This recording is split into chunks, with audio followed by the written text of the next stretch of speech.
Hey everyone, welcome back. Today we're going to be taking a deep dive into this book, The Illusion of Feminine Progress, by Conrad Riker. Oh, yeah. You sent this in, and it seems like you're really interested in, like how societal changes are impacting men, especially when it comes to this whole like red pill philosophy and stuff. Yeah, absolutely. I think this book is really interesting. It kind of, digs into some of the anxieties that men are feeling today. And it uses this really interesting concept of the red pill, just like in the movie The Matrix.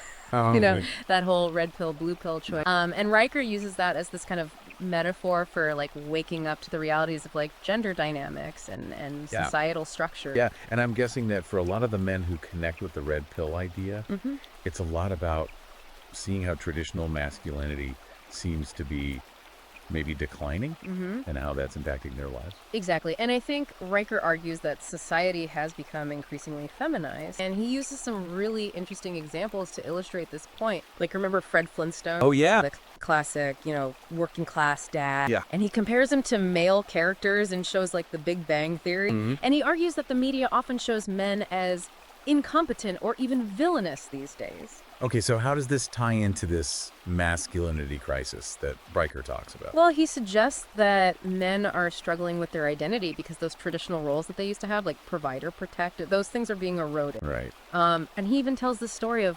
Mike, this guy who was like a star athlete in school, you know?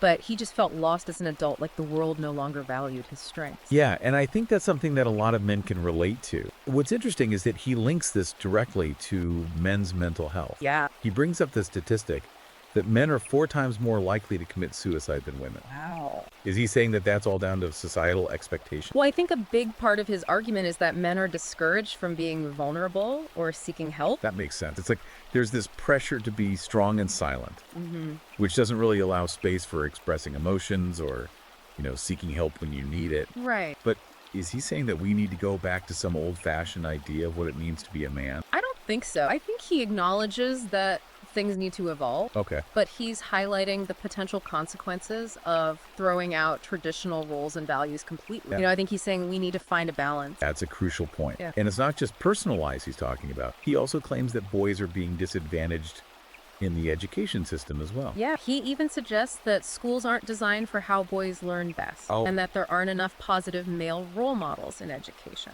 He talks about this boy who thrived after switching to a single-sex school. Yeah. That's a pretty radical solution, isn't it? I mean, could that even work for everyone? That's a big question. And it leads to this bigger debate about whether the current system is really failing guys, and if so, what the alternatives might be. Now, he doesn't stop there. He goes on to say that there are systemic biases against men, especially in family courts. He even uses the Johnny Depp and Amber Heard case as an example of how accusations can impact a man's life. That's right. And he cites statistics suggesting that mothers are often favored in child custody cases. Wow. And that alimony can be a huge financial burden for men. It almost sounds like he's suggesting that there's this presumption of guilt against men in certain situations. Yeah. He uses some pretty strong language here. Okay. He actually refers to it as a war against men. Wow. Playing out in courts, in the media, and even in everyday life. Wow, that's a powerful statement. I'm really curious to hear more about this war against men and how he thinks it's affecting society as a whole. Yeah. But maybe that's a good place to pause for now and pick it up in the next part. I agree. There's a lot to unpack here. Yeah. I think diving into the specifics of his argument will be really illuminating. Sounds good. We'll be back to dig deeper into the illusion of feminine progress after a quick break. So this war against men that Riker describes, it's really central to his argument. Yeah, I'm curious about that. How does he actually define this war? This is a pretty provocative term. Well, he points to this idea of a victim narrative that's become really prominent. Okay. And he says it often overlooks men's struggle. He even uses the #MeToo movement as an example. Okay. While he acknowledges its importance, Yeah. he questions whether it sometimes goes too far and silences men. I see where he's coming from. It's like he's saying we need to be careful not to shut down men's perspective, even as we're trying to address legitimate concerns about harassment and abuse. Exactly. Okay. And he's not saying that we should dismiss women's experiences at all. Right. But he is urging us to consider that maybe there are multiple victims in some situations, and that men's pain is often ignored. I'm starting to see how he links all of this back to the mental health crisis we were talking about earlier. Exactly. He argues that this dismissal, combined with societal expectations that men should just be strong and silent, contributes to the higher suicide rates among men. That's a pretty sobering thought. It makes you realize how much these unspoken expectations can really weigh on people. Yeah, and he goes even further. Yeah. He talks about the fatherless epidemic and how growing up without fathers is affecting society, especially boys. What's his take on that? He connects fatherlessness to issues like crime, poverty, and even problems in education. He's a big advocate for fathers being more involved in their children's lives. You know, when you lay it all out like that, Yeah. it's pretty clear how he connects all these different pieces, you know, from individual struggles to societal trends. But so far, we've mostly focused on the problems. Does he offer any solutions? He does. He actually spends a good chunk of the book exploring what he calls the reclaiming of masculinity. Okay. I'm interested. What does that look like? Well, he talks about the importance of positive male role models, Okay. both historical figures like Theodore Roosevelt and modern day figures like Jordan Peterson. Those are some pretty diverse examples. Yeah, and it seems like he's saying that men need to step up and become leaders, mentors, and role models for the next generation. That makes sense. Yeah. But what about those broader societal trends he was talking about? Does he address those? He does, and this is where things get even more interesting. Okay. He dives into this concept called hypergamy, Okay. which he describes as women's natural inclination to seek out partners who have higher status resources and offer more protection. It's like that old saying, women want a man who can build a house, not just live in one. Exactly. And he even uses the Flintstones as an example, Wow. pointing out how Wilma is always pushing Fred to be more successful. So is he saying this is all women's fault? No, not quite. He argues that this drive is natural for women, Okay. but that it's been amplified by the feminist movement, which encourages women to focus on their careers and financial independence. I can see how that could create tension if men are feeling like their traditional roles are being undermined while also facing pressure to achieve more than ever before. It's exactly the conflict he highlights. Right. He suggests that this is leading to unhappiness for both men and women. Okay. Women are always striving for more, never feeling content, and men are feeling inadequate and resentful because they can't keep up. Wow, that's quite a cycle. But where does this leave us? What does Riker propose we do about all this? That's a good question, and it's something we'll delve into further in the next part. Okay. He doesn't offer simple solutions, but he does lay out a path for men to navigate this new landscape and reclaim their masculinity in a way that works for them. Sounds like we've got a lot more to cover. We'll be right back after a quick break to explore the solutions Riker proposes in The Illusion of Feminine Progress.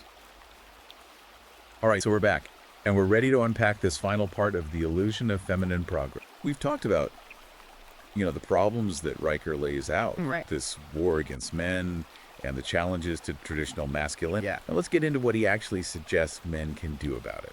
Well, he calls it reclaiming masculinity, but it's not about, like, you know, going back to the old ways or anything like that. It's more nuanced than that. I think what he's saying is men need to understand the forces that are at play and then consciously choose how they want to define themselves. So it's not about fitting into this predefined box, Right. but about kind of actively creating a new definition. Exactly. And he talks about this thing called the sexual marketplace. Okay. And it's basically this idea that dating and relationships are kind of like a market Okay. where men and women are competing for partners. Okay. And he argues that, you know, it's become harder for men to navigate this because of this double standard where they're expected to be strong, but also sensitive, assertive, but not aggressive. It's like they're damned if they do and damned if they don't. Exactly. And he suggests that this confusion is causing a lot of men to just withdraw from relationships completely. Right. He even touches on social media and how that's making things even more complicated Oh, yeah. by presenting these unrealistic ideals. I can see that. It's like everyone's trying to present this perfect version of themselves online, and it's hard to know what's real anymore. Yeah, and it's not just relationships either. He applies this idea of shifting landscape to the workplace too. Okay. Riker argues that many workplaces have become kind of feminized Okay. with policies that actually disadvantage men, even if unintentionally. Okay. So how does he back that up? Well, he points to things like flexible work arrangements and diversity quotas. Okay. And he says, you know,